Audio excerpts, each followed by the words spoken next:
आप तैयार हैं? इस वचन को मानेंगे? लाइफ सेम नहीं है। कॉन्ग्रेचुलेशन। मैं आपको एडवांस में बधाई देके जा रहा हूं उस लाइफ के लिए जो खुदावंद आपको देने वाले हैं। आप इस स्टेट में, इस नगर में आप टॉप पे होंगे, याद रखना। आपके बच्चे ऊंची पदवियों के ऊपर होंगे, याद रखना।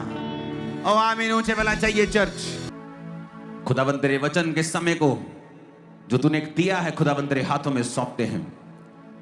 आज ये जिंदगियां सेम ना रहें प्रभु यीशु मसीह के सामर्थी नाम में है। आमीन। ऊंचा ये आशीष आपकी है विदर। स्वागत है आपका परमेश्वर की प्रेजेंस में एक बार फिर से। इसकी गूंज कम करो, तुमने प्रेशर कम कर दिया।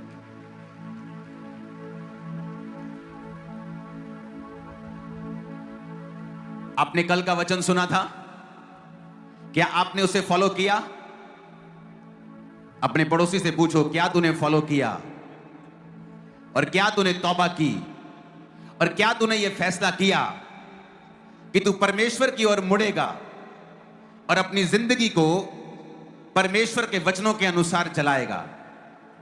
पूछो अपने पड़ोसी से, क्या तूने कल फैसला किया? आमीन।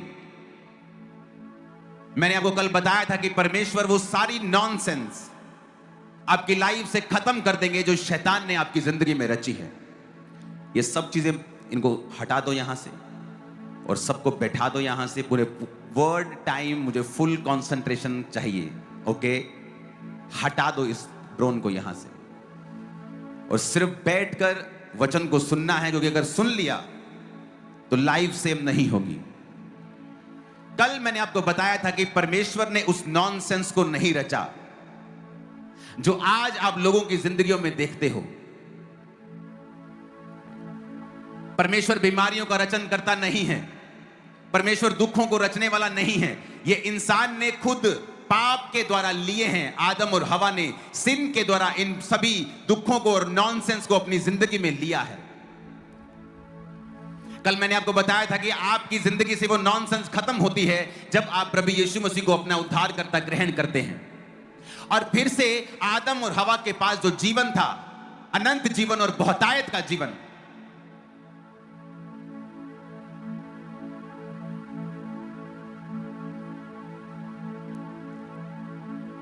वो पाप रहित जीवन जो परमेश्वर ने उनके लिए बनाया था, और वो आनंद में जीवन बिना डिप्रेशन और बिना बीमारियों का,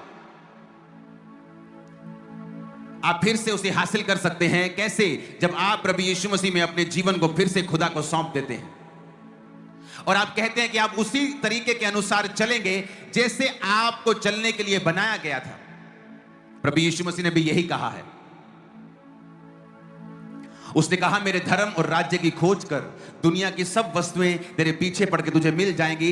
अन्य जाति इन्हीं वस्तुओं की खोज में रहती हैं। हम क्या खाएंगे, क्या पिएंगे, कहां रहेंगे, मेरी शादी कैसे होगी, मेरा घर कैसे बनेगा, मेरी जिंदगी कैसे सेटल होगी, मेरी बीमारी कैसे जाएगी, मैं कब अपने परिवार वालों को सेटल कर पाऊंगा, मेरी जिंदगी में खुशी कब आएगी। प्रभु यीशु मसीह ने कहा, अन्य जाति इन वस्तुओं की खोज में रहती हैं पर पाती नहीं। पर मैं तुमसे कहता हूं, तुम ऐसा मत करना।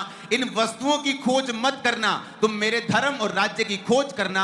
ये वस्तुएं अपने आप तुम्हारे पीछे पड़ के तुम्हें मिलेंगी। और जब आप तौबा करते हैं, अपने मन को बदलते हैं, जो मैंने कल समझाया, तरीके को, सोच को चेंज करते हैं और आप प्रभु यीशु मसीह की ओर मुड़ते हैं और पाप रहित जीवन जीते हैं, उसके बाद परमेश्वर वही जीवन जो आदम और हवा के लिए परफेक्टली बनाया गया था, आपकी लाइफ में वो एंटर होना शुरू होता है। अगर आपने कल का वचन सुना और आपने प्रभु यीशु मसीह को अपना जीवन दे दिया है, तो इस सभा के खत्म होने के बाद आप सब लोग आगे आएंगे। कल अगर बारिश की वजह से आप आगे नहीं आए, क्योंकि जरूरी है ये नेक्स्ट दिन का वचन सुनना जो आज मैं आपको देने वाला हूं। वो पहला स्टेप था जो मैंने कल आपको बताया था, और आज दूसरा स्टेप है जो मैं आपको बताऊंगा कि किस तरह से आप उस जीवन को प्राप्त कर सकते हैं जो परमेश्वर ने आपके लिए ड्रीम लाइफ आपके लिए सोची हुई है। जो आपकी ड्रीम लाइफ है वो कुछ भी नहीं जो परमेश्वर ने आपके लिए सोची हुई है। गिदोन के लिए ड्रीम लाइफ थी कि वो उस अन्न को संभाल रहा था कि इस अन्न को कोई भी शैतान दुश्मन देख ना सके। काश मैं अच्छा खा सकूं, अच्छा पी सकूं। लेकिन जब परमेश्वर का दूत उसके पास आकर कहता है, हे शूरवीर सूरमा, यहोवा तेरे संग है, यानी परमेश्वर तुम्हें एक लीडर, एक अगुवा बनाना चाहता है और पूरे इजराइल को फलिश्तियों के हाथ से तेरे द्वारा छुड़ाना चाहता है। तो ये एक बड़ी लाइफ थी जो उसने सोची भी नहीं थी। आज मैं आपको परमेश्वर की आत्मा के द्वारा प्रोफेसी कर सकता हूं, ऐसी जिंदगी जो आपने सोची भी नहीं है, आज आप पाकर जाएंगे अगर आपने इस वचन को सुना। और कल आपने जो वचन सुना था, अगर आप इन वचनों को जानते, सुनते और मानते हैं, तो आप परमेश्वर के द्वारा उस ड्रीम लाइफ को हासिल करेंगे जो परमेश्वर ने आपके लिए सोची हुई है। पहला काम, अपने पड़ोसी को बोलो तौबा करना, सोच को चेंज करना, अलग तरह से सोचना, धर्म के चश्मे से प्रभु यीशु मसीह को नहीं देखना, क्योंकि वो धर्म परिवर्तन करने नहीं, वो जीवन परिवर्तन करने के लिए आए हैं। आमीन। अब जब आप आज फैसला कर चुके हैं कि ठीक है, मैं यीशु मसीह को अपना जीवन देता हूं, मैं यीशु मसीह के अनुसार, उसके वचनों के अनुसार चलूंगा और मैं तौबा करता हूं, उसके बाद क्या? उसके बाद के वचन आज आप सुनेंगे कि आज, कल आपने जो तौबा कर ली, अब आज आपकी लाइफ में आपको क्या करना है, अपनी लाइफ के अगले स्टेप्स में आपको क्या करना है, ताकि परमेश्वर आपको उस ड्रीम लाइफ की ओर अंश अंश करके ले चलें। क्योंकि वचन कहता है आपका जीवन अंश अंश करके उसी के स्वरूप में बदलता है। यानी परमेश्वर थोड़ा थोड़ा करके फिर आपको उस लाइफ की ओर लेके जाते हैं जो परमेश्वर ने आपके लिए सोच के रखी है। जब उसने इजराइलियों को छुड़ाया मिस्र से, तो वचन कहता है परमेश्वर ने कहा, मैं सारे देशों को तेरे सामने से एकदम से दूर नहीं करूंगा, ऐसा ना हो कि जंगली जंतु आकर तुमको मारने लगे। तो मैं धीरे धीरे करके, अगर तू मेरे वचन के ऊपर चलेगा, मेरी आज्ञाओं को मानेगा, जो मैं कहूंगा वो करेगा, तो मैं धीरे धीरे करके उनको तेरे आगे से दूर करूंगा और वो सब वायदे तेरी जिंदगी में पूरे करूंगा जिस वायदों के साथ मैंने तुम्हें मिस्र से बुलाया है। आज बीदर के लोगों, परमेश्वर के पवित्र लोगों, संतों, मैं आपसे कहना चाहता हूं, परमेश्वर उस परफेक्ट लाइफ को, उस ड्रीम लाइफ को जो उसने आपके लिए सोची है, चाहे आप लाखों में यहां मौजूद हैं, परमेश्वर के लिए आपके पास हर एक के लिए एक मास्टर प्लान है। और अगर आपने वचन को सुना, आप प्रभु के पीछे चले, आज के वचन को फॉलो किया, जल्दी यीशु मसीह के नाम में उस ड्रीम लाइफ में आप एंटर कर जाएंगे जो परमेश्वर ने आपके लिए, आपके बच्चों के लिए और आपकी जनरेशन के लिए रखी है। आमीन। ऊंचा चाहिए बीदर के लोगों। बाइबल कहती है जिस दिन आप प्रभु यीशु मसीह में आते हैं, आज आपने तौबा की, कल आपने तौबा की और कहा, प्रभु मैं पापों से मन फिराता हूं, अब मैं रिश्तेदारों की तरह नहीं सोचूंगा, मीडिया की तरह नहीं सोचूंगा, धर्म परिवर्तन के बारे में नहीं सोचूंगा, क्योंकि तू मेरा धर्म नहीं, मेरा जीवन बदलने के लिए आया, मुझे वचन मालूम हो गए हैं। अब आगे क्या? जिस दिन आप प्रभु यीशु मसीह को अपना जीवन देते हैं, उसके बाद हमें अगले स्टेप्स उठाने पड़ते हैं।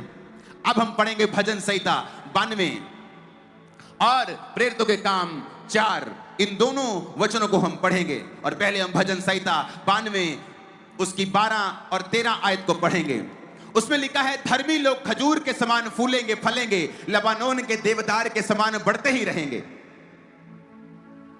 वे यहोवा के भवन में रोपे जाकर और हमारे परमेश्वर के आंगनों में फूलेंगे और फलेंगे। मेरे प्रियो, परमेश्वर के पवित्र लोगों, परमेश्वर के प्रिय लोगों, जिनसे परमेश्वर प्यार करता है, मैं आपसे बात कर रहा हूं, ये परमेश्वर की मर्जी है। कहता धर्मी लोग खजूर के समान फलेंगे। खजूर के पेड़ को अगर आप रेगिस्तान में जाएंगे तो बाहरी वातावरण की जरूरत नहीं पड़ती है, वो रेगिस्तान में रहकर भी फल ला सकता है, रेगिस्तान में रहकर भी वो दूसरों को मिठास दे सकता है। परमेश्वर ने कहा धर्मी लोग खजूर के समान फलेंगे। तुम्हारे आसपास मंदी चल रही होगी, तुम्हारे आसपास कोविड चल रहा होगा, तुम्हारे आसपास युद्ध चल रहे होंगे, पर फिर भी तुम फलोगे और फूलोगे और फल लेके आओगे, परमेश्वर कहता है। इसलिए मैं कहता हूं, हमारा जीवन बाहरी राज्य के ऊपर निर्भर नहीं करता। एक मसीही जीवन इस बात पर निर्भर नहीं करता कि इकोनॉमी का हाल क्या है, उसके मोहल्ले में क्या हो रहा है, देश में क्या हो रहा है। परमेश्वर उसे उस खजूर के समान, जो उस रेगिस्तान में भी फल लाता है, रेगिस्तान में भी हरा रहता है, सूखता नहीं है, परमेश्वर कहता धर्मी लोग खजूर के समान फलेंगे और फूलेंगे।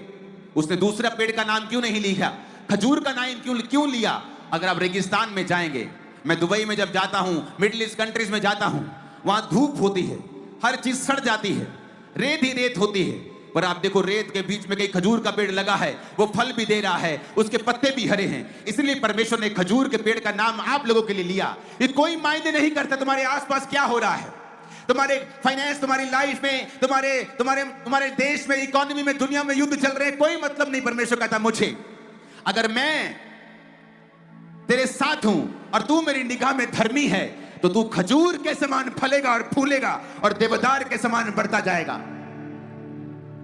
यह परमेश्वर की मर्जी है आप लोगों के लिए। आप जानते हैं परमेश्वर जब नाम लेता है पेड़ों के तो उसके पीछे एक बड़ी स्टोरी होती है। वचन कहता है, यीशु मसीह ने कहा तुम लोग अंगूरों की, मैं बेल हूं, तुम लोग मेरी डालियां हो, मेरा पिता किसान है। उसने क्यों कहा वो अंगूरों की बेल है? उसने क्यों नहीं कहा वो सेब का पेड़ है? क्या सेब का पेड़ अच्छा नहीं है? क्यों नहीं कहा उसने कि वो आम का पेड़ है? कितने अच्छे अच्छे आम आ रहे हैं आपके, मैं खा रहा हूं यहाँ पे, बड़े टेस्टी हैं। लेकिन उसने कहा तुम सेब का पेड़ नहीं हो, तुम आम का पेड़ नहीं हो, तुम तो अंगूरों की बेल हो। क्योंकि आप देखते हैं अंगूरों के रस लाखों रुपए में बिक जाते हैं, हाँ, लेकिन आप अंगूरों की बेल की एक और बात देखते हो, जब वो सूख जाती है उससे कोई फर्नीचर नहीं बनता है, कोई बेड नहीं बनता, कोई सोफा नहीं बनता, कोई छड़ियां नहीं बनती। वचन कहता है जब अंगूरों की बेल सूख जाती है तो लोग उसे बटोर कर आग में जला देते हैं। तो परमेश्वर कहता है तुम अंगूरों की बेल हो, अगर तो तुम मेरे साथ जुड़े रहोगे तो बहुत फल लाओगे और दूसरों से अधिक कीमती होगे, दूसरों से अधिक तुम शोभायमान होंगे। लेकिन अगर तुम मुझ में रहे और तुमने फल नहीं लाया तो सेब का पेड़ जब सूख जाता है तो उसका फर्नीचर बन जाता है, लेकिन अगर मसीही व्यक्ति बिगड़ेगा तो उसकी हालत दूसरे लोगों से, दूसरे पापियों से भी कहीं अधिक बदतर होगी। इसीलिए परमेश्वर ने आपके लिए अंगूरों की बेल का और अंगूरों की टहनियों का, उस बेल की टहनियों का एग्जाम्पल लिया। इसलिए परमेश्वर की हर एक बात में दम है। उसने क्यों कहा? क्योंकि अगर अंगूरों की बेल सूख जाए तो वो फर्नीचर बनाने के काम नहीं आती है, वो सिर्फ जलाने के काम आती है। परमेश्वर ने आपको नमक क्यों कहा? तुम पृथ्वी का नमक हो। या तो कहते तुम सब चीजों को टेस्टी कर दोगे। आप महंगे से महंगा सब्जी लाओ, हाँ, महंगे से महंगा मीट लाते हैं, अगर उसमें नमक नहीं डालते तो कोई काम का नहीं। वो हजारों रुपए का मसाला किसी काम का नहीं आता, टेस्ट ही नहीं आता। एक रुपए के नमक से सारी सब्जी का टेस्ट ही चेंज हो जाता है। परमेश्वर कहता है तुम पृथ्वी का नमक हो, अगर तुम नहीं होगे तो इस संसार को प्रिजर्व नहीं वो रख पाएगा। ये संसार आज प्रिजर्व है, नमक आपको सुरक्षित रखता है। अचारों में डालते हैं, क्यों? ताकि वो अचार को खराब होने से बचाता है। तुम इस धरती पे हो तो इसीलिए परमेश्वर धरती को खराब होने से बचा रहा है, क्योंकि तुम पृथ्वी का नमक हो। पर उसने एक और बात बोली है, कहता अगर नमक खराब हो जाए तो वो ठीक नहीं किया जा सकता, उसे चुनकर ठीक नहीं किया जा सकता। दाल खराब हो जाए तो लेडीज चुन लेती हैं, चलो कंकड़ चुन लेते हैं, थोड़ा सा मेहनत लगेगी ठीक कर लेंगे। लेकिन अगर नमक खराब हो जाए तो उसे ठीक किया नहीं जा सकता, वो फिर पांव के नीचे आता है और रौंदा जाता है। तो परमेश्वर ने हमें ये वार्निंग दी है मसीह लोगों को कि या तो मैं तुम्हें बेस्ट करूंगा तो या तुम वर्स्ट होंगे, या तो टॉप पे होंगे या सबसे नीचे होंगे, या तो आशीषित होंगे या तो श्रापित होंगे। पर कहता आशीष और श्राप भी मैंने तुम्हारे हाथ में दे दिए हैं। अगर तुम मेरे वचनों को सुनोगे, मेरे वचनों को मानोगे तो मैं इस दुनिया की सारी उत्तम से उत्तम तेल, उत्तम से उत्तम गेहूं, आशीषें मैं तुमको दूंगा। पर अगर तुम मेरे वचनों को नहीं मानोगे तो मैं दुश्मनों को आज्ञाएं दूंगा कि वो तुम पे कब्जा कर लें। ऐसा ही है वचन। या तो आपको बेस्ट होना है या वर्स्ट होना है, या नरक या स्वर्ग, बीच का कोई भी प्लेस क्रिश्चियन लोगों के लिए नहीं है। आप तैयार हैं? इस वचन को मानेंगे? लाइफ सेम नहीं है, कॉन्ग्रेचुलेशन। मैं आपको एडवांस में बधाई देके जा रहा हूं उस लाइफ के लिए जो खुदाबंद आपको देने वाले हैं। आप इस स्टेट में, इस नगर में आप टॉप पे होंगे, याद रखना। आपके बच्चे ऊंची पदवियों के ऊपर होंगे, याद रखना। ओ आमीन, ऊंचे वाला चाहिए चर्च।